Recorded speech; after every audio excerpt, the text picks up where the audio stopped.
Fazan, ya'ni qirg'ovul daromadi qanaqa bo'ladi desiz, hozir ma'lumotni beraman. Bu 1 yashar, xudo xolasa tuxumi 25 ming so'm bo'ladi.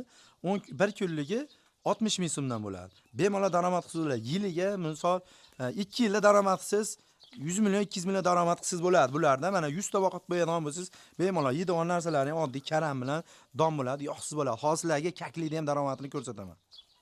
Kakliklarimiz tayyor bo'lib qolgani, bundan kattalari ham, onalari bor, bu jo'jalari tayyor bo'lgani. Mana tuxumlarni ko'ring, mana shular tuxum qo'yapti. Tuxumlar hozirgi kunda necha puldan sotilyapti? 20 ming so'mdan. 20 ming so'mdan. Xo'p, bundan o'rtacha necha pul daromad qilsalar 1 yilda? Biz endi boshladik, yiliga 50-60 million atrofida nimasiga qarab, shtugiga qarab. Mo'sh ko'p bo'lsa, qancha ko'p bo'lsa shuncha yaxshi. Shuncha daromad afzalli ko'p. tomonlari Hakimjon aka ertalab bir mahal don suvini berib bergansiz, bo'ldi shu bilan. Unaqa pastiyani ko'ra yurmaysiz ichida. Bitta qarab hobbi qilsa ham bo'ladi, xudo xolasa, daromadi zo'r.